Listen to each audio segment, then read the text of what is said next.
A parada começa em Busan, tá ligado? Mas não é aquela Busan turística bonita de praia. Não é uma Busan completamente fodida. Tipo assim, de manhã cedo, ainda com aquela névoa pesada, sabe? E o bagulho já tá caótico demais. Tipo, tem sirene tocando pra todo lado, gente correndo aquele clima pesado. Mesmo que você já sabe que a merda está feita, e aí a câmera vai mostrando, tipo assim, as ruas todas destruídas, carro capotado, vidro quebrado no chão e no fundo lá longe. Dá para ver uma fumaça preta subindo gigantesca, vindo da região do grande Templo Aodai, que é tipo o templo mais antigo e sagrado da cidade inteira. Aquele lugar que todo mundo respeita, sabe? E a galera tá olhando para lá. Tipo, que aconteceu... Mano, nisso a narração já corta para umas 6 horas antes. Está ligado? Ainda de noite. E mostra o templo todinho iluminado bonito, com aqueles sinos enormes, balançando de leve no vento, fazendo aquele som grave e espiritual. Os monges tudo de laranja, fazendo as orações deles em fila, incenso queimando, tipo a paz personificada, né? E aí do nada, mano, tipo, literalmente do nada, o chão começa a rachar. As paredes começam a tremer. E os sinos que estavam balançando de boa começam a tocar descontrolados, tipo blém, blém, blém, num ritmo alucinado e sinistro demais. Os monges ficam todos em pânico tentando segurar as estruturas. Mas aí, cabum, o templo inteiro desaba de uma vez só. Tipo uma explosão de dentro para fora, sabe? E quando a poeira baixa dá para ver uma luz esverdeada saindo dos escombros e tipo centenas de figuras translúcidas, tipo espíritos mesmo, saindo voando e se espalhando pela cidade toda, uns gritando, outros sussurrando. É uma visão aterrorizante. Mano, bagulho é apocalíptico mesmo, tá ligado? E aí corta de volta pro presente, mas a câmera não vai direto pro templo não. Ela vai para um beco fedorento e porco para caralho, tipo cheio de saco de lixo, poça de mijo, garrafa de soju, vazia para todo lado. E no meio daquela imundície toda, tem um cara deitado de lado, no chão sujo mesmo. Barba por fazer, cabelo todo bagunçado e gorduroso, roupa amassada que já foi preta, mas agora está meio acinzentada de sujeira. E esse cara é o Choi Min-ju. Nosso protagonista está ligado. Só que ele não tem cara de herói não, mano. O moleque está completamente largado, fedendo a álcool, baba escorrendo do canto da boca. E quando ele finalmente acorda com o barulho das sirenes, ele tipo geme de dor, segurando a cabeça, porque a ressaca está destruindo ele por dentro. Aí ele levanta meio cambaleando, encosta na parede para não cair e vomita ali, mesmo no beco. É uma cena triste. Velho dá até domingo, fica ali respirando, fundo, tentando lembrar como é que ele foi parar naquele beco. Ele olha para o próprio reflexo numa poça de água suja e vê a própria cara destruída. Olheiras fundas, olhos vermelhos, e ele tipo suspira com aquela expressão de quem já desistiu de tudo. Sabe aí, ele murmura baixinho, tipo mais um dia no inferno, e começa a andar meio torto, saindo do beco. A narração aí explica rapidinho. Tá ligado que o Mingyu não é um bêbado qualquer? Não, mano. O cara já foi um monge exorcista, tipo daqueles que enfrentava espírito, nível A. Sem piscar, ele foi treinado desde criança. No próprio templo Aeodá, aprendeu todas as técnicas sagradas, mantras, selos, controle de energia espiritual, o bagulho todo. Mas aí aconteceu uma treta pesada no passado dele que a gente ainda não sabe direito o que foi, mas foi tão traumático que ele abandonou tudo, largou os votos e passou os últimos 5 anos se afogando em álcool, tentando esquecer, tentando parar de ver o que ele via, porque o dom dele de enxergar espíritos nunca foi embora de verdade. Ele só suprimiu aquilo com bebida. Enquanto ele está andando pelas ruas ainda meio grogue, ele passa por um poste e para de repente, franze a testa, porque ele vê uma silhueta transparente parada do outro lado da rua. Uma mulher de cabelo longo, todo molhado, cobrindo o rosto.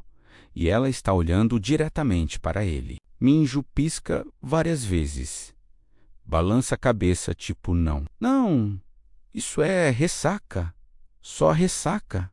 Ele vira para o outro lado e continua andando mais rápido. Mas aí ele passa por uma esquina e vê outra figura.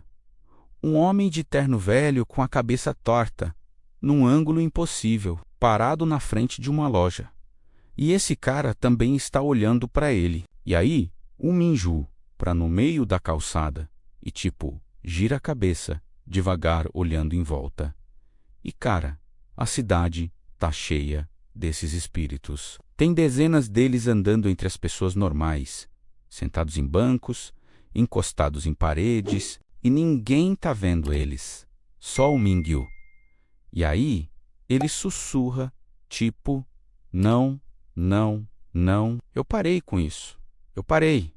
Ele está surtando, porque fazia anos que ele não via espíritos com tanta clareza assim. O álcool sempre bloqueava, mas agora é como se o véu tivesse sido arrancado de uma vez. Nisso ele ouve o barulho das sirenes ficando mais alto e vê um monte de gente correndo na direção oposta, gritando: o templo caiu. O templo caiu e o coração do Min tipo congela no peito.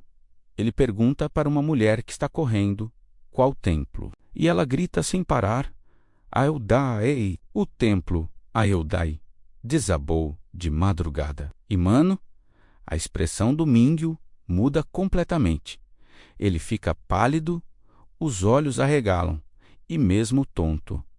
Ainda ele começa a correr na direção do templo, tropeçando, esbarrando em gente.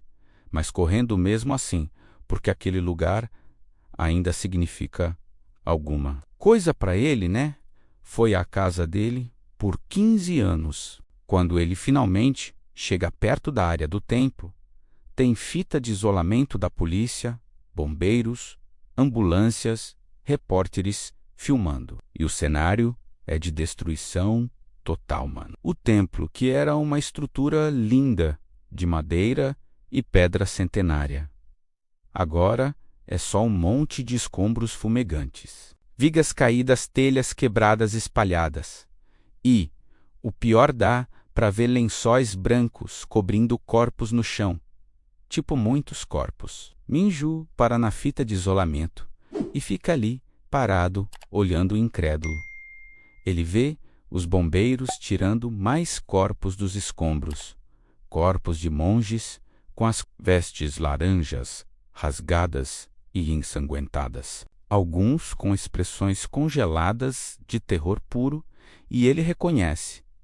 Alguns rostos eram irmãos dele de ordem, gente que ele conhecia. Ele está tremendo, agora não de ressaca, mas de choque e raiva, e culpa, tudo misturado aí. Ele passa por baixo da fita, ignorando um policial que grita para ele voltar. E ele começa a andar pelos escombros, pisando em cinzas e madeira quebrada, procurando alguma coisa. Ele não sabe bem o que. Aí ele chega no centro do que era o salão principal e vê os sinos sagrados. Aqueles sinos enormes de bronze que tinham inscrições de proteção e purificação gravadas neles, estão todos partidos no chão, rachados ao meio. E isso é significativo para caralho, está ligado? Porque esses sinos eram tipo a última linha de defesa espiritual da cidade. Eles mantinham espíritos malignos, selados e afastados. E agora, tão destruídos, quebrados, Tipo alguém ou alguma coisa os partiu de propósito. Minju se ajoelha perto de um dos sinos e passa a mão nas rachaduras, ainda quentes. E é nessa hora que ele sente, tipo uma presença pesada atrás dele. Um frio que não é natural. Aquele frio que congela a alma. Sabe, ele levanta devagar e se vira e, cara, tem uma fumaça escura se formando no ar, se condensando, e aos poucos a fumaça vai tomando forma humana. A forma de um homem idoso de vestes de monge, careca, com olhos fundos. E Mingo reconhece na hora. É o mestre Huan, o cara que treinou ele desde criança, o líder do templo, o exorcista mais poderoso de Busan. Só que o mestre Huan está morto agora. O corpo dele está ali, a uns metros de distância, coberto por um lençol, mas o espírito dele está ali na frente do... Só que diferente. A fumaça em volta dele é escura e distorcida. Os olhos dele brilham com uma luz esverdeada doentia, e ele não parece em paz, não parece perturbado, atormentado. Minju dá um passo para trás e sussurra a mestre, com a voz embargada, e o fantasma do mestre Huan abre a boca. Mas a voz que sai não é normal, não. Mano, é tipo várias vozes sobrepostas, ecoando. E ele fala: devagar, Minju, você voltou. E o Minju está tremendo. Agora lágrimas começando a descer, porque ver o mestre daquele jeito está destruindo ele. E o mestre Huan continua falando a fumaça ao redor dele se agitando, tipo tentáculos. Eles quebraram os sinos. O portão se abriu, os esquecidos estão livres, e Minju pergunta com voz desesperada: que portão? Quem fez isso? Mas o mestre Huan começa a se dissipar, a forma dele ficando instável. E ele usa as últimas forças para sussurrar bem perto do ouvido do Minju. E a frase é arrepiante, mano. Ele fala: feche o portão que se abriu, ou Busan se tornará um novo inferno. Somente você pode. Os 7 selos. Encontre os 7 selos antes da lua cheia, e aí a fumaça explode e se dispersa completamente, deixando só um cheiro de incenso queimado no ar. Minju cai de joelhos no chão, respiração acelerada, mente explodindo com informações. Ele olha em volta e percebe que todos os espíritos que estão vagando pela cidade estão olhando na direção dele, agora, tipo dezenas de olhos mortos fixos nele. E alguns começam a andar na direção dele devagar, com aqueles movimentos errados, tipo tics. E ele sabe que a parada ficou séria, ficou muito séria. Ele se levanta rápido, pega um pedaço de madeira quebrada do chão que tem uma inscrição sagrada gravada ainda intacta. E mesmo enferrujado espiritualmente depois de anos sem praticar, ele murmura um mantra básico de proteção, que ele lembra de cor. A madeira brilha fraco com uma luz dourada pálida, e ele aponta para os espíritos que estão se aproximando. E eles param hesitantes, recuam um pouco, mas não vão embora, ficam ali rondando, tipo esperando uma brecha.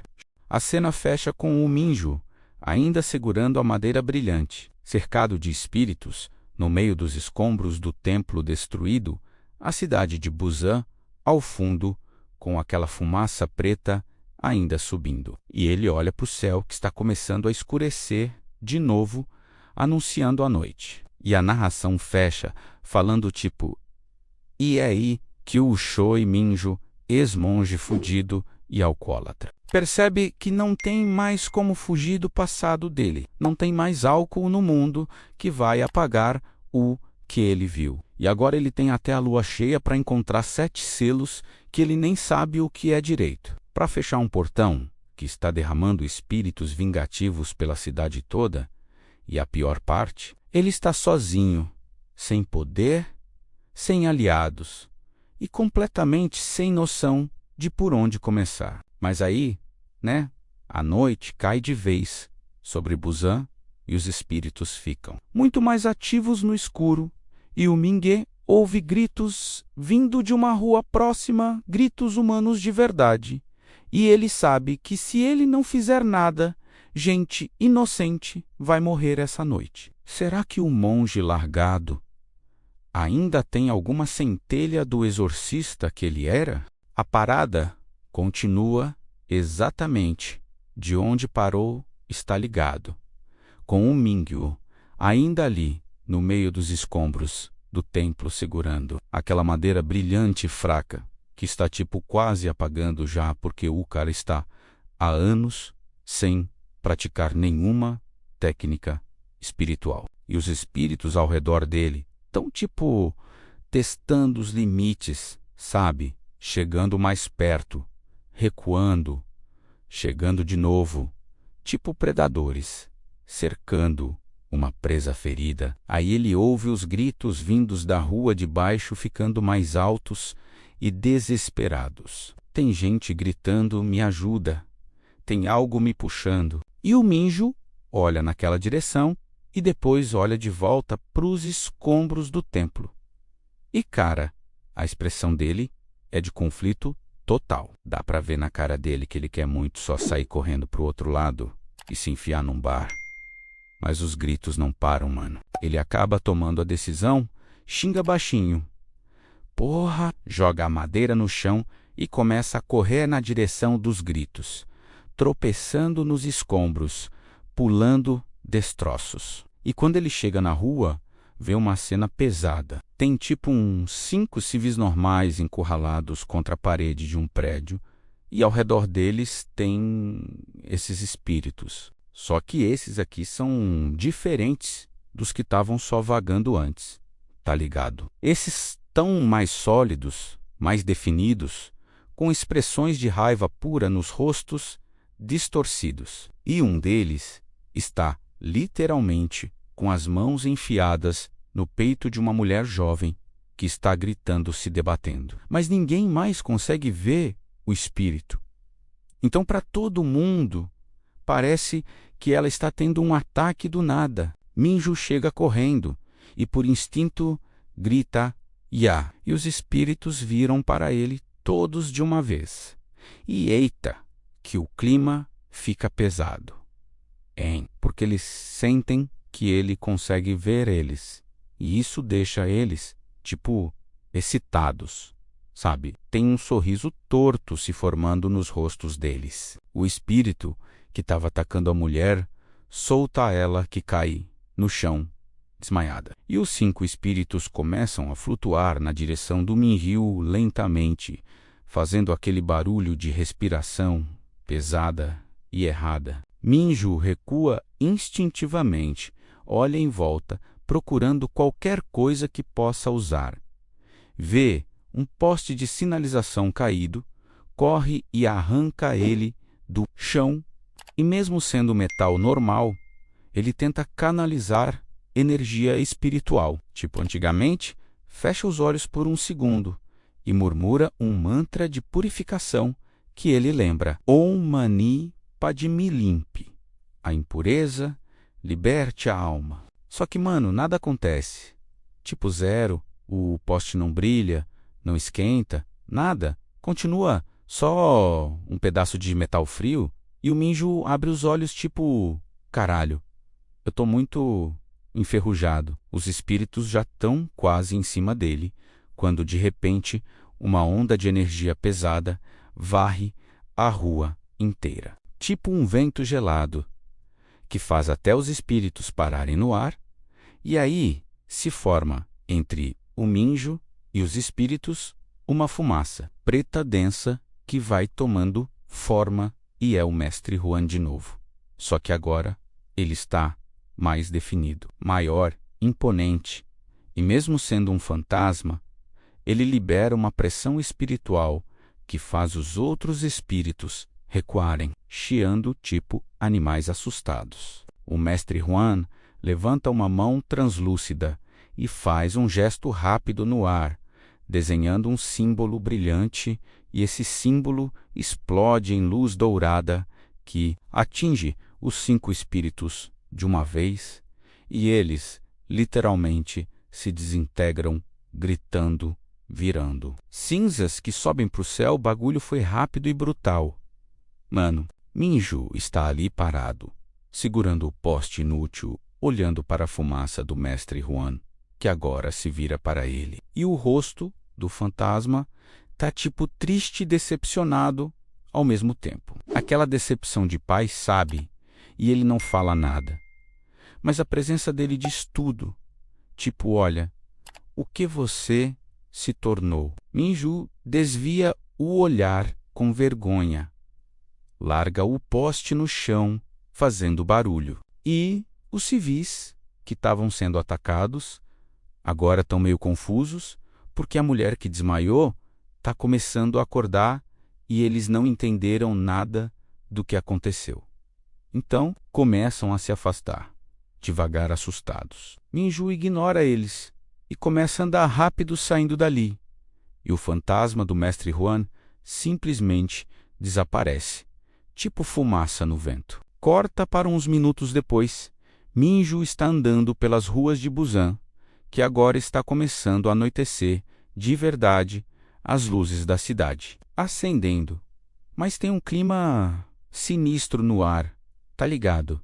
Tipo a galera tá andando mais rápido que o normal, olhando por cima do ombro, aquela sensação de que algo está errado, mesmo sem saber exatamente o que. Minju tem as mãos enfiadas nos bolsos da jaqueta suja dele, cabeça baixa, e ele está tremendo.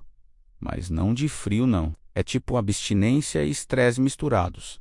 Ele precisa de uma bebida, tipo fisicamente precisa. Ele acelera o passo até ver a placa de neon piscando de um bar vagabundo chamado Refúgio Noturno, dessas bibocas que abrem cedo e fecham tarde. Chão sujo, mesas velhas, mas que serve bebida forte e barata. Exatamente o tipo de lugar que ele frequenta.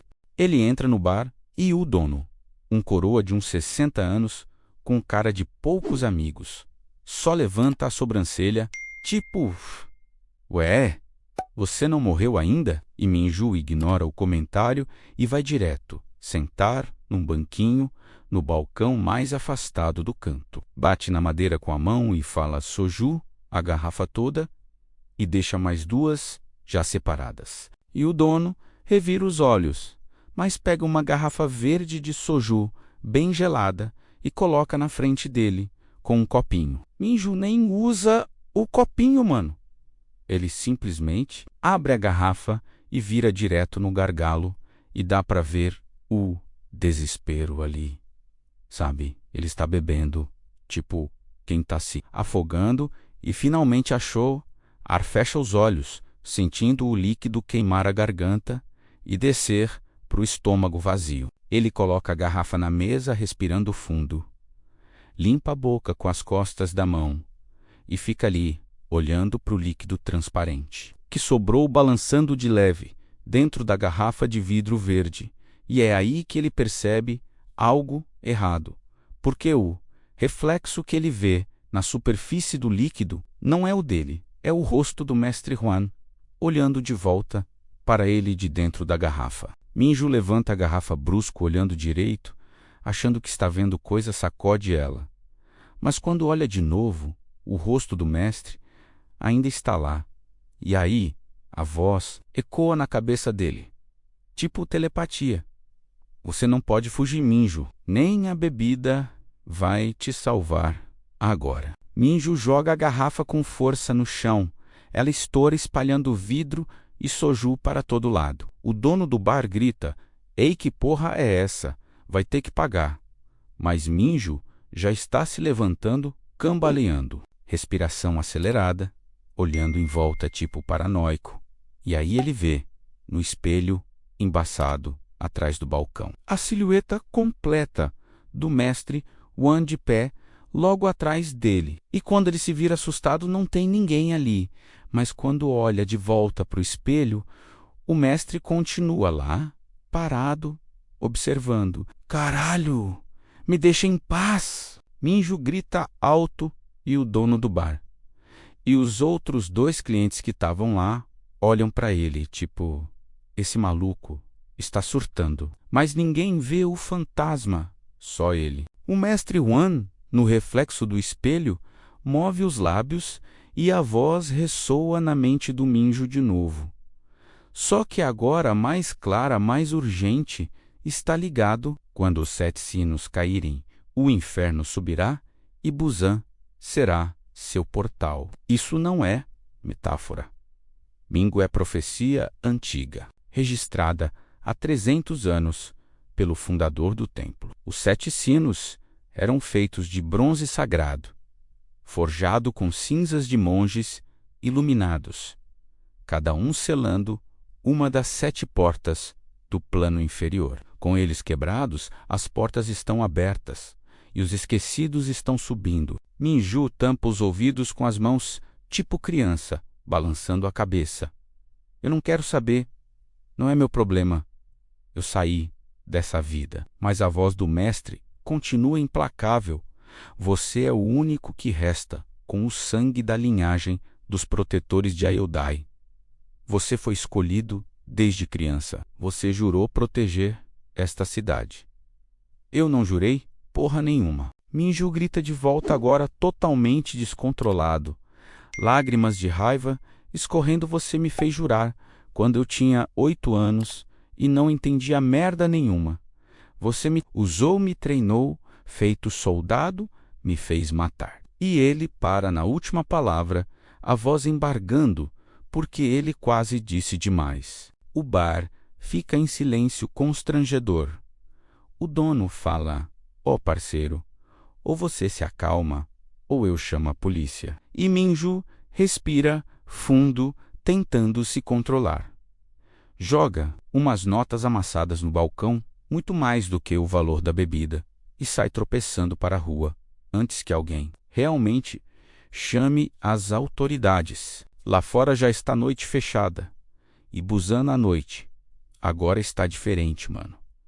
Tem uma névoa fina começando a cobrir as ruas, e se o Minju prestar atenção, dá para ver vultos se movendo dentro da névoa, espíritos vagando mais livremente, agora que o sol se foi. Ele anda sem rumo por tipo 20 minutos, até chegar num prédio residencial velho e decadente, 5 andares, pintura descascando, escada externa enferrujada, e ele sobe até o 3º andar arrastando os pés, abre a porta de um apartamento minúsculo, que nem trancado está direito porque a fechadura já era. O lugar é deprimente velho.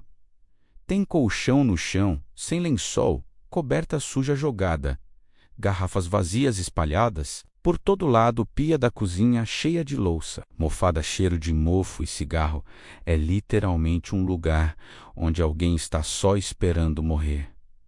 Sabe? Minju entra, chuta as garrafas do caminho, se joga no colchão ainda de roupa e sapato mesmo. Fica olhando para o teto rachado com aquela expressão vazia e mesmo bêbado ainda ele não consegue parar de tremer, porque tudo que ele tentou enterrar nos últimos 5 anos está voltando de uma vez. Ele vira de lado posição fetal, puxa a coberta fedida por cima da cabeça, tipo querendo desaparecer. E aos poucos, o cansaço extremo e o álcool no sistema vencem e ele apaga. Mas não é um sono tranquilo. Não, mano, é um sono pesado e perturbado. E aí começa o sonho, só que não é bem um sonho, é uma memória, um flashback vívido, que ele revive toda vez que fecha os olhos quando está estressado demais. A cena muda completamente de atmosfera. Agora está mostrando o Mingyu de 5 anos atrás. Ele está mais novo, cabelo curto, rosto barbeado, vestindo as vestes laranjas de monge exorcista do templo, e ele está diferente. Os olhos dele têm foco, determinação, o corpo está shapeado e firme, postura ereta. Ele era outro homem. O cenário é uma casa tradicional coreana, afastada na montanha. De noite, chuva caindo forte lá fora. E tem um grupo de 5 monges, incluindo o Mingyu jovem, na entrada da casa. O mestre Huan está lá também dando instruções. O espírito que possuiu o morador aqui é de classe A, extremamente violento. Precisamos agir coordenados. Minju, você vai liderar a formação de selo junto com o seu irmão Jai-san. Preparem os talismãs. Minju no sonho. Flashback. Faz que sim com a cabeça sério e olha para o lado, onde tem outro monge da mesma idade que ele, uns 25 anos. Esse é o Jai-san. E os dois se olham com aquela cumplicidade de irmãos de batalha. Está ligado. Eles treinaram juntos a vida toda. Cresceram juntos no templo. São praticamente família. Jai-san dá um sorriso confiante e fala: igual, treinamos 1000 vezes, né? Brother, vai ser tranquilo. E bate no ombro do Minju. Eles entram na casa e a atmosfera muda pesado, tipo a temperatura cai uns 10 graus de uma vez. As velas que estão acesas começam a tremeluzir. E lá no fundo do corredor tem uma porta de papel arrombada e de dentro do quarto vem um barulho gutural e inumano. Os monges se posicionam em formação Mingyu e Jai-san na frente. Os outros 3 atrás, formando um pentagrama espiritual. E eles começam a recitar mantras em sincronia, as vozes se sobrepondo, criando uma frequência que faz o ar vibrar. A porta do quarto explode e de lá sai um homem, ou melhor, o corpo de um homem possuído. Mas, mano, a aparência é aterrorizante, os olhos tão completamente brancos. A boca aberta num ângulo impossível. A pele tem veias pretas se espalhando e ele está andando tipo aranha no teto de cabeça para baixo. O espírito dentro dele ruge e pula direto na direção dos monges. Mas Minju reage rápido, puxa um talismã de papel do bolso, joga ele no ar e faz um selo com as mãos. O talismã se incendeia sozinho e cria uma barreira de luz dourada que bloqueia o ataque. Agora, Jai-san! Minju grita. E Jae-sung avança pela lateral, jogando correntes espirituais feitas de energia pura que enrolam nos braços e pernas do possuído, imobilizando ele temporariamente. E os outros 3 monges intensificam o mantra, criando um círculo de contenção no chão que brilha com símbolos antigos. Tá indo tudo conforme o planejado. O espírito está sendo forçado a se separar do corpo do hospedeiro. Dá para ver a fumaça preta começando a sair pela boca do homem. Mas aí algo dá muito errado. O espírito era mais forte do que esperavam. Ele não era classe A, era classe S disfarçado. Tá ligado? Ele fingiu ser mais fraco para atrair exorcistas. E de repente, ele libera uma onda de energia negativa tão forte que quebra as correntes do Jai-san e racha o círculo de contenção no chão. O mestre Huan grita: recuem, é uma armadilha. Mas já é tarde, o espírito agora totalmente solto do corpo do hospedeiro, que cai morto no chão, se manifesta como uma entidade sombria, gigante, com múltiplos braços e olhos vermelhos. E ele ataca os monges de trás primeiro. Joga 2 deles contra a parede com tanta força que eles desmaiam sangrando. Jai-san tenta proteger o mestre Huan, mas é pego por um dos braços sombrios que enrola no pescoço dele e começa a drenar a energia vital dele. Jai-san grita de dor, o corpo dele começando a murchar literalmente. Minju vê isso e entra em desespero total. Ele avança sem pensar direito, puxa o rosário de contas sagradas que ele usa no pulso, concentra toda a energia espiritual dele nas contas, até elas brilharem, tipo pequenos sóis, e ele arremessa o rosário direto no núcleo do espírito, gritando o mantra de banimento mais poderoso que ele conhece. Um vê a Japani, um destrói o mal, protege a vida. O rosário atinge o espírito e explode numa luz tão intensa que ilumina a casa toda. O espírito urra de dor e se desintegra, a presença dele sumindo. O silêncio voltando, e Minju cai de joelhos exausto, ofegante, mas aliviado que conseguiu. Até ele vê o Jai-san. Jai-san está caído no chão imóvel, e Ming o rasteja até ele. Vira o corpo do amigo e vê: mano, essa parte é de partir o coração. O rosto do Jae-sung está pálido, olhos sem vida, e o pior, no peito dele está cravado um dos fragmentos do rosário que explodiu. O fragmento perfurou o coração dele. Minju fica em choque segurando o corpo, balbuciando não. Não. Jai-san, acorda. Acorda, mano. Foi sem querer, eu não vi você ali, eu não vi, mas o Jai-san não responde. Já era. Ele morreu. Não pela energia do espírito, mas pela técnica do próprio Mingu, que foi poderosa demais e descontrolada. O mestre Huan se aproxima devagar, ferido também, olha para a cena e entende o que aconteceu. Ele coloca a mão no ombro do Mingue e fala baixo: foi um acidente. Você salvou todos nós. Mas Minju se afasta brusco, olhando para as próprias mãos, trêmulas sujas de sangue do irmão, lágrimas caindo descontroladas. E ele sussurra: eu matei ele. Eu matei ele. E a culpa que se instala naquele momento é algo que nunca mais vai sair. Está ligado. É uma cicatriz na alma dele. A cena do flashback começa a distorcer. As imagens tremendo.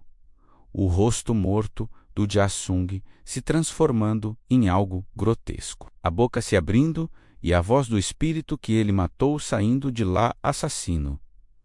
Você é igual a nós.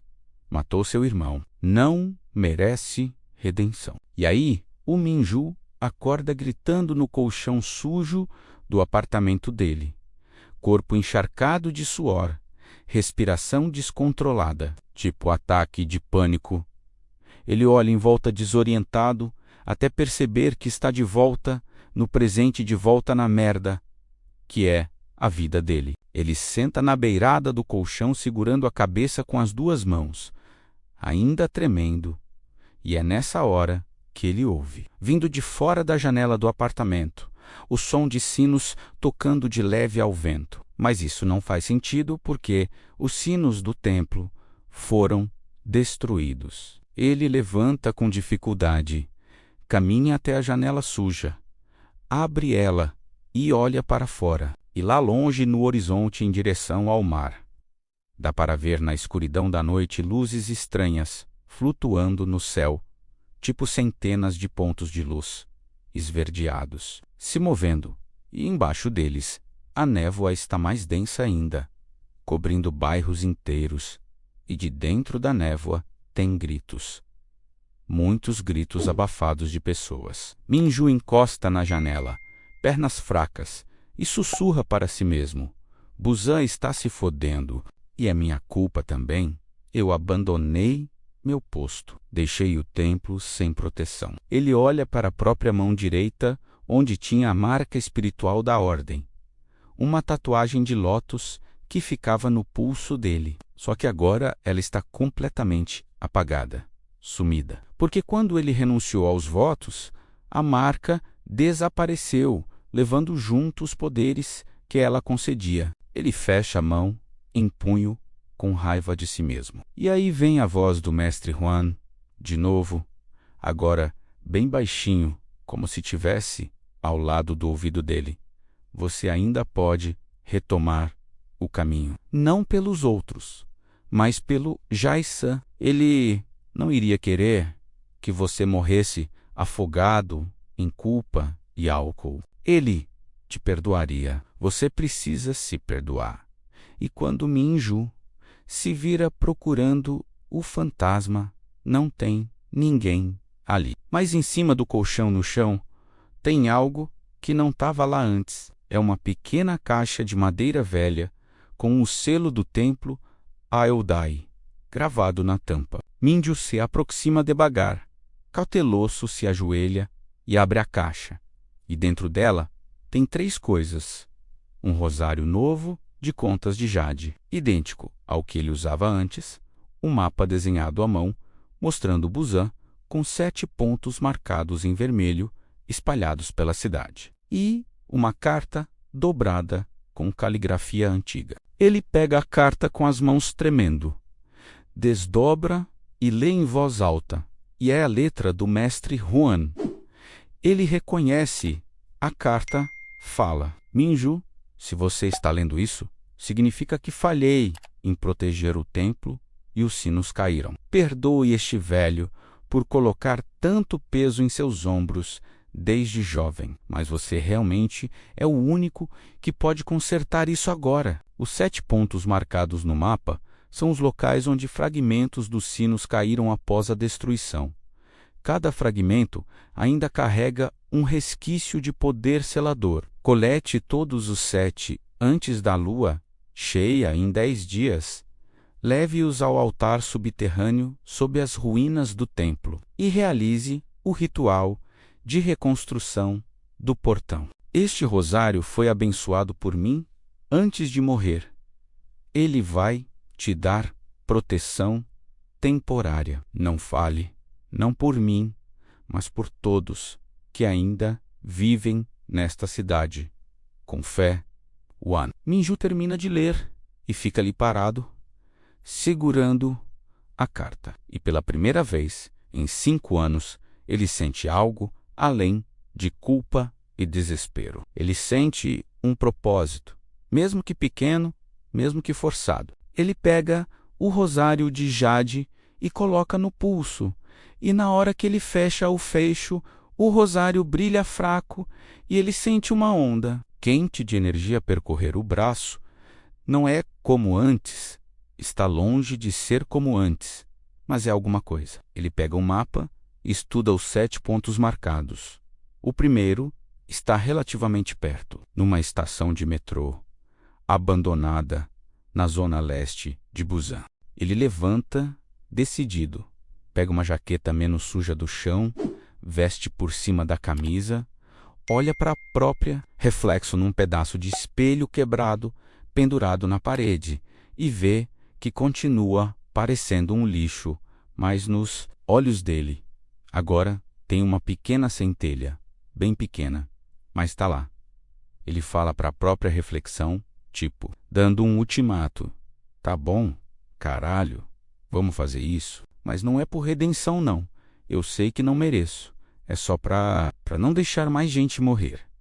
E nisso ele abre a porta do apartamento para sair, mas congela, porque parada bem no corredor do lado de fora, iluminada só pela luz fraca do poste da rua que entra pela janela. Tem uma figura, uma garota jovem de uns 19 anos talvez, com roupas modernas, moletom preto, com capuz, mas a pele dela está pálida demais, os olhos fundos, e ela está translúcida. Ela é um espírito, mas diferente dos outros, ela parece consciente, não está distorcida. Ela olha diretamente para o Mingyu e fala com voz fraca, mas clara. Você consegue me ver? E Minju fica tenso, não responde, só observa. E ela continua, por favor. Eu não sei o que está acontecendo. Eu morri hoje cedo, no desabamento do templo. Eu só estava passando perto quando... E agora tem algo me chamando. Algo lá embaixo me puxando para baixo. Eu estou resistindo, mas não sei por quanto tempo. Lágrimas translúcidas escorrem do rosto dela. E, mano, a cena fica pesada, porque Mingu percebe que não é só espíritos malignos que foram soltos. As almas de pessoas inocentes que morreram no desabamento também estão presas aqui, sem conseguir seguir em frente, sendo sugadas para o plano inferior. Minju aperta o punho, mandíbula travada, e fala para a garota: eu vou resolver isso. Só tenta resistir mais uns dias. E a garota parece querer falar mais alguma coisa, mas de repente ela se retorce de dor. O corpo translúcido dela começando a ser puxado para baixo, tipo, sendo sugado pelo próprio chão. Ela grita: "Ta me p u x a n d o de novo a j u d a", e estende a mão para o Mingyu, que instintivamente tenta pegar. Mas a mão dele passa através e, num segundo, ela some completamente sugada para baixo, deixando só um eco do grito. Minju fica ali parado olhando para o chão, onde ela assumiu respiração pesada, e agora a urgência é real. Não é só uma missão abstrata. Ele viu uma alma inocente sendo arrastada para o inferno e vão ter centenas delas se ele não agir. Ele desce a escada do prédio correndo, sai para a rua de Busan, que está envolta naquela névoa sinistra. Alguns espíritos vagando ao longe, mas nenhum se aproxima porque sentem o rosário brilhando fraco no pulso dele. E ele começa a caminhar rápido na direção da estação de metrô marcada no mapa. Primeiro fragmento de sino, primeira etapa, 10 dias para salvar uma cidade inteira. E a narração fecha com aquele tom de gancho. Mano, tipo, e é assim que o Choi Minju, homem quebrado e assombrado pelo passado, dá o primeiro passo numa jornada que pode redimê-lo ou destruí-lo de vez. Mas ele não sabe ainda que os 7 fragmentos estão sendo guardados por entidades que foram seladas junto com os portões, e que cada coleta vai ser uma batalha mortal. E também não sabe que alguém causou a destruição do templo de propósito, e que esse alguém está observando cada movimento dele agora. A caçada pelo primeiro fragmento está só começando. E a noite em Busan está cada vez mais sinistra. Será que o monge decaído ainda tem o que é preciso para lutar? A parada continua com o Minju caminhando pelas ruas de Busan, envolta naquela névoa pesada. Ele está seguindo o mapa na direção da estação de metrô abandonada, marcada como o primeiro ponto onde deve ter um fragmento de sino, e é tipo 2 da manhã. Então as ruas estão praticamente vazias. Só alguns carros passando ocasionalmente e um ou outro bêbado cambaleando, mas a atmosfera está errada. Tá ligado? Tem uma tensão no ar que até quem não vê espíritos consegue sentir. Minju passa por um poste de luz que pisca e apaga. E na escuridão temporária, ele vê vultos se mexendo nas vielas laterais, olhos brilhantes, observando ele. Mas quando a luz volta, não tem nada ali, só sombras normais. Ele está a uns 3 quarteirões da estação quando o celular velho dele vibra no bolso. Ele franze a testa porque, tipo, quem caralhos ia ligar para ele?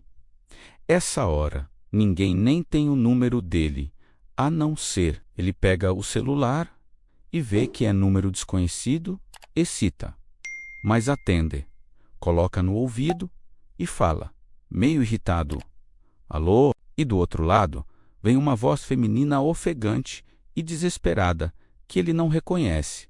É o Choi Minju, o exorcista? Por favor, me disseram que você ainda está na cidade. Preciso de ajuda agora. Tem algo meu e te ou errado. A C O N T C E N D O no templo. S E O M I O N. Minju para no meio da calçada. Como você conseguiu meu número? E eu não sou mais exorcista. Procura outro. Mas a mulher interrompe ele, gritando. Não tem outro. Todos os monges da região morreram no HA e o ND e ou sumiram. Você é o único que resta. Por favor. Tem um monge aqui que está possuído e ele tá bebendo o próprio sangue e repetindo o seu nome. Isso faz o Mingu gelar completamente? Tipo, o sangue dele congela nas veias, repetindo meu nome? Como assim? E a mulher, que pelo barulho de fundo parece ser uma funcionária administrativa ou algo assim, responde chorando: ele arrancou os próprios dentes com as mãos. Está usando o sangue para escrever seu nome nas paredes. E fica gritando: Minju, Minju, como se fosse uma maldição. A polícia não consegue. Contei, ele já machucou 3 pessoas. UBM, rápido pelo amor de Deus, e ela desligou. Minju fica ali parado segurando o celular, mão tremendo. Por quê? Caralho! Isso não é coincidência. Algo específico está chamando ele. E pior, está no templo Seomyeon, que é um dos templos secundários, que ficava sob proteção do Aeodai. Ele olha para o mapa na mão, olha na direção da estação de metrô abandonada que está ali perto e toma a decisão. O fragmento vai ter que esperar. Se tem gente em perigo imediato, eu não posso ignorar. Ele guarda o mapa e começa a correr na direção oposta. Pega o celular de novo e chama um táxi pelo aplicativo, porque é longe para caralho ir a pé. O táxi chega em 5 minutos. O motorista olha para o estado do Mingyu, todo sujo, e hesita. Mas Minju joga uma nota de valor alto no banco da frente e fala: Templo Seomyeon. Rápido. E o motorista, que vê a grana, não questiona e acelera. Durante o trajeto de uns 15 minutos, Minju fica olhando pela janela, vendo a cidade passar, e quanto mais ele se aproxima da região de Seomyeon, mais a névoa fica densa, tipo agora ela está tão grossa que o motorista precisa ligar o farol alto e diminuir a velocidade. Que neblina estranha, hein? Nunca vi isso em Busan. O motorista comenta nervoso e Minju não responde. Só aperta o rosário de jade no pulso, sentindo ele emitir um calor fraco, tipo uma proteção mínima. Quando eles chegam perto do templo, dá para ver luzes de sirene piscando. Tem 3 viaturas da polícia, uma ambulância e um pequeno aglomerado de pessoas do lado de fora do portão do templo, olhando assustadas. Minju desce do táxi, nem espera o troco e vai direto para a entrada, onde tem 2 policiais tentando impedir a passagem. Ele fala: eu sou exorcista. Fui chamado. E um dos policiais, que está visivelmente nervoso, nem questiona muito. Só fala graças a Deus. Está lá dentro no salão principal. Cuidado, cara. O bagulho está feio. E deixa ele passar. Minju atravessa o pátio do templo, que é pequeno comparado ao Aeodai. Tem uma árvore de cerejeira no centro, estátuas de Buda nas laterais. E o salão principal com as portas abertas, de onde vem uma luz avermelhada estranha e um barulho tipo gemido gutural contínuo. Ele sobe os 3 degraus da entrada. Devagar passa pelas portas de madeira e para, porque a cena lá dentro é perturbadora pra caralho. Mano, o salão, que devia ser um lugar de paz, tem as paredes borradas de sangue, tipo muito sangue, e escritas repetidas: Minju, Minju. Minju em caligrafia cada vez mais desesperada, cobrindo todas as superfícies. O altar do Buda no fundo está virado, velas apagadas caídas, e no centro do salão tem um monge jovem de vestes laranja encharcadas de vermelho, ajoelhado, curvado para frente. E ele está tipo se balançando para frente e para trás. E o pior, ele está com a boca aberta, deixando o sangue escorrer e cair no chão, formando uma poça, e dá para ver que os dentes da frente dele foram arrancados, tão espalhados ao redor dele no chão. Minju sente a bile subir na garganta. Ele dá um passo para dentro e o monge possuído congela o movimento, para de balançar completamente e devagar levanta a cabeça. E quando Minju vê o rosto dele, quase grita, porque os olhos não tão brancos como possessão normal, tão completamente pretos, tipo buracos vazios, sem íris, sem branco, sem nada, só escuridão líquida, e a boca toda ensanguentada se abre num sorriso impossível de largo. E a voz que sai não é uma voz não. Mano, são várias vozes sobrepostas ecoando. Mas uma delas, por baixo das outras, é reconhecível. E o coração do Minju afunda porque ele conhece aquela voz. Mihihi, uhu. Finalmente, você veio, o monge possuído sussurra, levantando com movimentos errados, tipo articulações, quebrando, e conforme ele fica de pé, totalmente a presença espiritual no salão fica pesada. Tipo sufocante, Minju sente dificuldade de respirar, o rosário no pulso dele esquenta e começa a brilhar mais forte, tentando proteger ele.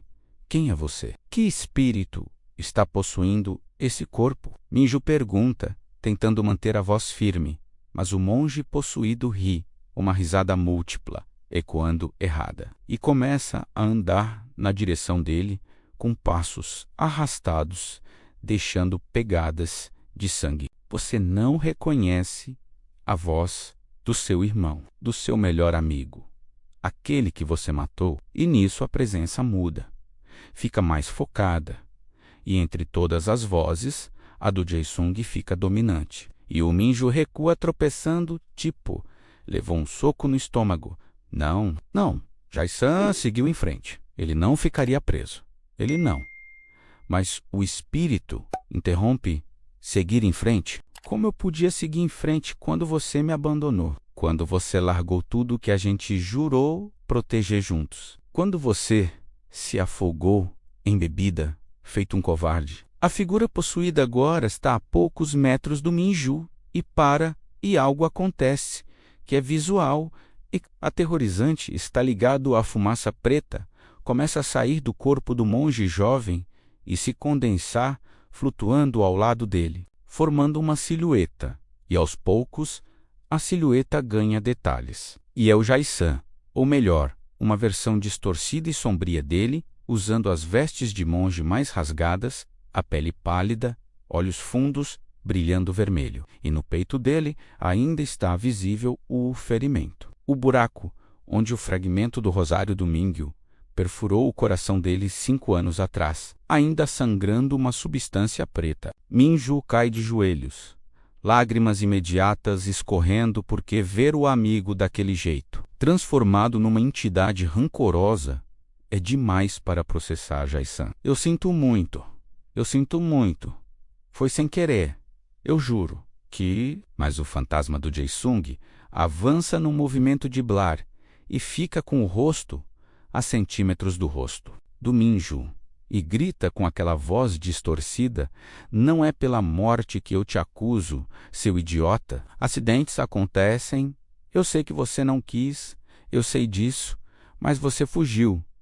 Minju, você abandonou tudo, abandonou o mestre Huan, abandonou o templo, abandonou Busan, e por causa da sua covardia, olha o que aconteceu. O templo caiu, centenas morreram. Almas estão sendo arrastadas para o inferno. Isso é pelo que eu te acuso, não pela minha morte, mas pelas mortes que você permitiu por ser um covarde bêbado que se esconde. Cada palavra é tipo uma lâmina no peito do Minju, porque no fundo ele sabe que é verdade. A culpa que ele sente não é só por ter matado o Jae-san, mas por ter abandonado o posto, por ter deixado o templo desprotegido. Ele balbucia: eu não tinha mais forças, perdi meu poder quando renunciei aos votos. Eu não podia, mas o fantasma do Jae-san se afasta flutuando em círculos ao redor dele, tipo predador. Mentira. Poder não vem de votos, não vem de marcas no pulso, vem de vontade, de propósito. Você tinha tudo o que precisava e escolheu desistir. O monge jovem, que ainda está de pé ali do lado possuído, começa a convulsionar, mais sangue escorrendo pela boca. E o Minju percebe que se essa possessão continuar, o corpo do coitado não vai aguentar. Ele vai morrer. Minju limpa as lágrimas com as costas da mão, força as pernas trêmulas, a levantarem e encara o fantasma do Jae-sung diretamente, você está certo. Eu fui um covarde. Eu ainda sou, mas eu estou aqui agora, não tu. Eu vim quando chamaram, e eu vou consertar a merda que eu deixei acontecer. Mas para isso, eu preciso que você solte esse monge. Ele não tem nada a ver com a gente. O fantasma do Jae-san para de circular e fica parado no ar. A expressão dele ilegível, e por um segundo Minju vê um flash da pessoa que o Jae-san era antes de morrer, aquele sorriso confiante, aquele olhar de irmão, mas aí a distorção volta e ele rosna. Palavras fáceis. Prove com ação. Os 7 sinos foram quebrados, Minju, mas eles ainda existem em fragmentos. Você sabe o que precisa fazer. Colete todos até a lua cheia, ou Busan afundará no abismo, e todas as almas presas aqui, incluindo a minha, serão devoradas pelo vazio eterno. Eu vou coletar. Minju responde firme. Eu já tenho um mapa, já tenho um rosário do mestre Huan. Eu vou conseguir. E o fantasma do Jae-sung inclina a cabeça, tipo, analisando se ele está falando sério. E então sussurra mais baixo, a voz múltipla, dando lugar só à voz dele original por um momento. Então, me exorcise Minju. Me liberte dessa raiva, porque eu não quero estar assim. Eu não quero te odiar. Mas enquanto eu estiver preso entre os planos, essa raiva só cresce. Então, faz o que você fazia de melhor. Me salva de mim mesmo. E aí, mano, a cena fica emocionalmente pesada, porque o Minju entende. O Jae-sung não está atacando porque quer, mas porque está preso num ciclo de rancor, causado pela natureza dos portões abertos, que estão sugando e distorcendo até as almas boas. Minju toma coragem, levanta a mão direita onde está o rosário de jade, e ele brilha respondendo à intenção dele. Ele fecha os olhos e começa a recitar.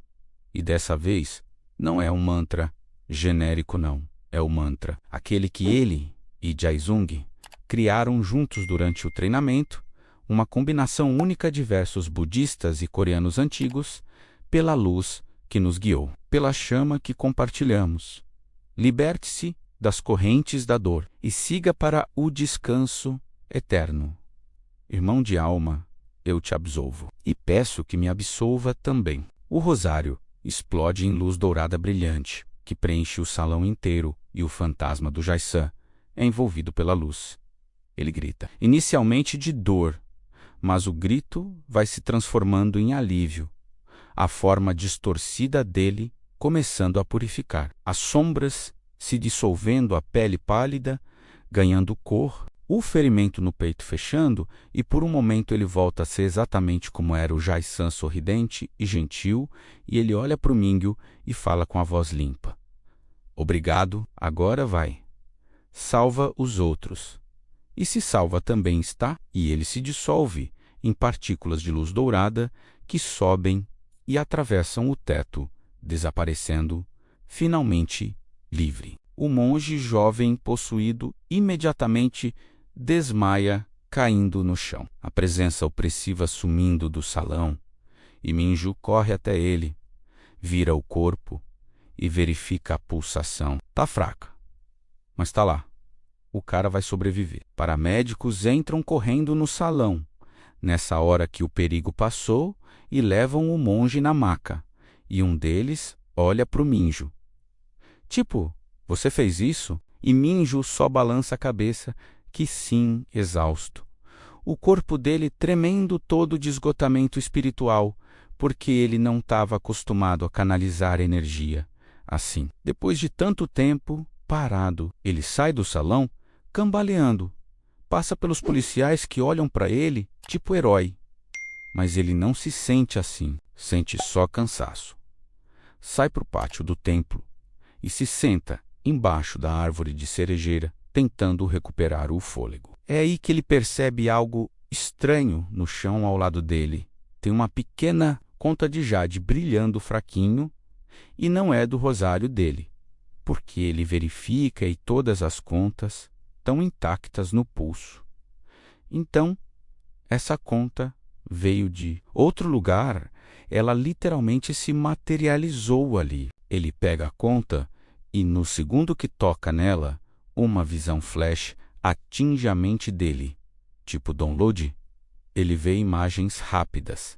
Ele vê uma construção antiga embaixo da água, vê símbolos brilhando. Vê uma forma humanoide gigante acorrentada e vê a localização é numa plataforma de petróleo abandonada na costa de Busan. Quando a visão termina, ele está ofegante e confuso, olha para a conta na mão e entende. Isso é uma pista.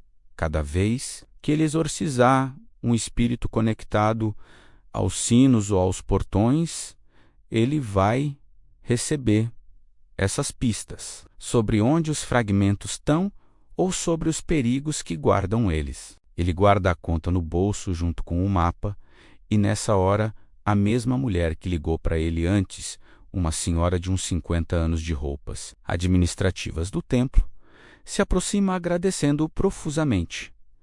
Muito obrigada, senhor exorcista, o mestre Dino vai sobreviver graças ao senhor. Por favor, aceite isso como gratidão. E ela tenta entregar um envelope que provavelmente tem dinheiro, mas Minju recusa. Não precisa. Só cuida dele. E, se possível, evacua esse templo por uns dias. Não é seguro ficar aqui agora. A mulher fica confusa, mas concorda e Minju levanta. Olha para as paredes do salão principal, ainda visíveis, dali, cheias de sangue, e do nome dele escrito repetidamente, e sente um calafrio, porque aquilo é tipo um aviso. Outros espíritos sabem quem ele é. Agora, sabem que ele está ativo de novo e alguns vão caçar ele. Ele sai do templo a pé mesmo, recusando carona, e começa a andar pelas ruas de Busan, que agora já está começando a clarear com o amanhecer, se aproximando, a névoa diminuindo um pouco com a luz, e ele pega o celular para checar as horas. 5:23 da manhã. Ele passou a noite toda acordado entre o apartamento, a corrida e o exorcismo. Ele está exausto, mas não pode parar. Ele olha o mapa de novo e vê que o primeiro fragmento marcado está naquela estação de metrô abandonada, que ele ia antes de ser desviado. E agora que o sol está quase nascendo, talvez seja mais seguro ir lá. Ele muda de direção e começa a andar naquela direção uns 40 minutos a pé. E durante o caminho ele passa por algumas pessoas normais, indo trabalhar cedo, e é estranho ver a vida cotidiana continuando, enquanto ele sabe que a cidade está tipo sentada em cima de um barril de pólvora espiritual prestes a explodir. Quando ele finalmente chega na estação de metrô abandonada, é uma daquelas que foi desativada há anos por problemas estruturais. Tem tapumes de madeira bloqueando as entradas, placas de proibido entrar, perigo de desabamento, e o lugar está coberto de pichações e lixo. Minju encontra uma parte do tapume que está frouxa, força com um ombro e consegue criar uma abertura. Entra e acende a lanterna do celular, iluminando a escuridão lá dentro. A escadaria que desce para os trilhos está rachada, tem poças de água parada, cheiro de mofo pesado, e conforme ele desce os degraus cuidadosamente, o ar fica mais frio e a sensação de presença espiritual aumenta. Ele chega na plataforma abandonada, os trilhos cobertos de entulho e vegetação crescendo entre as rachaduras, e usa a lanterna para iluminar o ambiente, procurando qualquer coisa que brilhe ou pareça fora do lugar. Ele anda pela plataforma, lentamente, o som dos próprios passos, ecoando sinistro, e então para, porque lá no fundo, perto de onde seria o túnel que leva para os trilhos, tem uma luz fraca pulsando, tipo uma luz azulada, vindo debaixo de um monte de entulho. Minju se aproxima, se ajoelha e começa a tirar pedras e pedaços de concreto quebrado com as mãos, e conforme ele limpa a área, a luz fica mais forte até que ele finalmente expõe o que está causando aquilo. E, mano, é um fragmento de sino,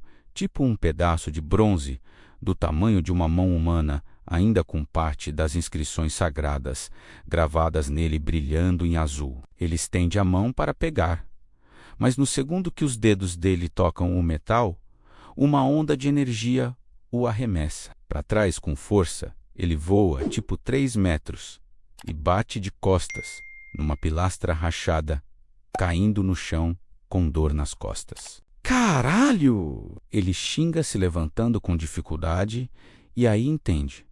O fragmento está protegido, tem algum tipo de guardião espiritual e, como se respondendo ao pensamento dele, o ar ao redor do fragmento começa a distorcer fumaça preta, se materializando. E de dentro da fumaça emerge uma figura tipo um guerreiro antigo coreano, com armadura tradicional de placas de metal, escuro capacete com chifres e nas mãos uma lança longa só, que tudo nele é translúcido e feito de energia espiritual, os olhos brilhando vermelho através do capacete. O guerreiro fantasma assume postura de combate e avança sem aviso, a lança cortando o ar direto para o peito do Mingyu, que rola para o lado por instinto, a lâmina da lança atingindo o chão de concreto e rachando ele como se fosse manteiga. Tá de sacanagem, né? Minju murmura, levantando rápido, e o guerreiro já está virando para atacar de novo. Dessa vez, um golpe horizontal que Minju precisa se abaixar quase colando no chão para desviar a lança, passando a centímetros da cabeça dele, cortando alguns fios de cabelo. Minju sabe que não pode só ficar desviando.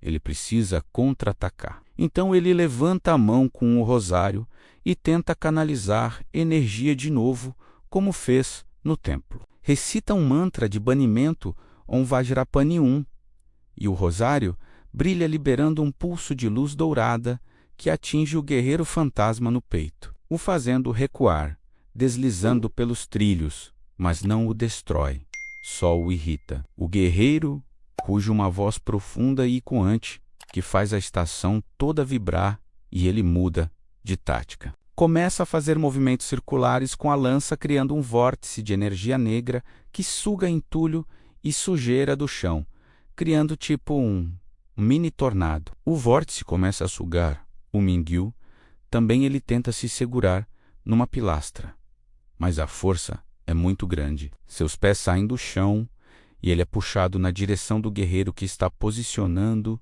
a lança para empalar. Ele assim que ele chegar perto. Minju, no desespero, lembra de uma técnica que ele usava antigamente. Ele morde o próprio dedo indicador, fazendo o sangue sair, e usa o sangue para desenhar no ar um símbolo de proteção temporária. O símbolo brilha vermelho e explode, criando uma onda de choque que quebra o vórtice. E Minju cai no chão de volta, respirando pesado. O guerreiro fantasma hesita pela primeira vez, tipo reconhecendo que o oponente sabe técnicas antigas, e Minju aproveita. Ele corre não na direção do guerreiro, mas na direção do fragmento. A estratégia é pegar o fragmento e sair correndo, lutar. Ele desliza de joelhos pelo chão, tipo jogador de beisebol. Pega o fragmento de sino com as duas mãos e puxa, e dessa vez consegue arrancar ele do lugar. Mas no instante que o fragmento sai da posição, uma onda de energia é liberada, tipo uma explosão que varre a estação toda. O guerreiro fantasma é dissolvido instantaneamente, as luzes apagam e o teto começa a rachar pedaços de concreto, começando a cair. Merda, merda, merda! Minju se levanta, correndo com o fragmento apertado contra o peito. Corre de volta para a escadaria, desviando de pedaços de teto caindo. Pula 3 degraus de cada vez. E quando finalmente chega na superfície, a entrada de onde ele veio desaba atrás dele, completamente bloqueando a passagem. Ele cai sentado na calçada do lado de fora ofegante, coberto de poeira, mas segurando firme o fragmento de sino, que agora está brilhando suave. A energia de proteção dele, reconhecendo que Minju é digno. Ele olha para o fragmento na mão, vê as inscrições gravadas que dizem primeiro selo, portão da inveja, e sente um peso no estômago, porque isso confirma. Não é só um sino. Não. Cada sino selava um portão específico, conectado a um dos pecados ou domínios do plano inferior. Ele guarda o fragmento cuidadosamente no bolso interno da jaqueta. Se levanta com dificuldade, corpo dolorido e exausto, e olha para o céu que agora está claro. É tipo 6:30 da manhã. Primeiro dia de caça concluído. Um fragmento de 7 coletado. Faltam 6 e ele tem 9 dias. Ele começa a andar de volta na direção do apartamento dele para pelo menos tomar um banho e trocar de roupa. Mas no caminho ele passa por uma banca de jornal e vê a manchete do jornal matinal. E congela. A manchete diz: misteriosas mortes em série. 5 corpos encontrados drenados em Guangali durante a noite. E tem foto da praia de Guangali, com tendas de perícia cobrir corpos. Minju pega o jornal com mão tremendo e lê rápido. A matéria diz que 5 pessoas foram encontradas mortas na praia sem marcas externas, mas completamente drenadas, tipo as energias vitais sugadas, e as testemunhas relatam ter visto sombras andando na praia antes dos corpos serem encontrados. Isso é péssimo, mano. Significa que os espíritos estão começando a atacar ativamente civis agora. Não é só vagar mais não, estão caçando. Minju olha para o mapa de novo e vê que o segundo fragmento marcado é justamente na região de Guangali, perto da praia. Claro que é, ele murmura sarcástico. Porque não pode ser fácil, né? Ele guarda o jornal e nessa hora o celular dele vibra de novo, outra ligação de número desconhecido. Ele atende, receoso. Alô? E vem uma voz masculina jovem e arrogante do outro lado. Choi Minju, ouvi dizer que você está caçando os fragmentos. Que engraçado, porque eu também estou, e ao contrário de você, eu quero que os portões permaneçam abertos. Então vamos ver quem é mais rápido, né? E sobre aquelas 5 pessoas que morreram. Foi meu presente de boas-vindas para você. Bem-vindo de volta ao jogo. Monge fracassado. E a ligação cai. Minju fica parado no meio da rua, coração acelerado. Porque, caralho, agora tem alguém ativamente trabalhando contra ele. Alguém que quer que Busan afunde, e esse alguém já matou 5 pessoas. Só para mandar uma mensagem, ele aperta o fragmento de sino no bolso, mandíbula travada, e a narração fecha nesse clima tenso. Está ligado. Tipo CI que o Minju percebe que essa caçada não é só contra o tempo não. Ele está competindo contra um inimigo que ainda não conhece, mas que claramente tem poder e não tem escrúpulos. Com 5 mortes já nas costas desse desconhecido e 6 fragmentos ainda para coletar, a corrida virou um jogo mortal. E o pior, Minju está sozinho, exausto, mal recuperado, e agora tem um assassino espiritual nas costas dele. Será que o monge largado vai conseguir chegar nos outros fragmentos antes? Ou Busan realmente está condenada? Eita, que a parada tá ficando cabeluda, hein? Moleque, e ainda nem terminou o primeiro dia direito. No próximo capítulo a gente vai para Guangali, para a Praia Amaldiçoada, onde o segundo fragmento espera e onde o assassino misterioso provavelmente está esperando também. Bora ver no que vai dar essa treta.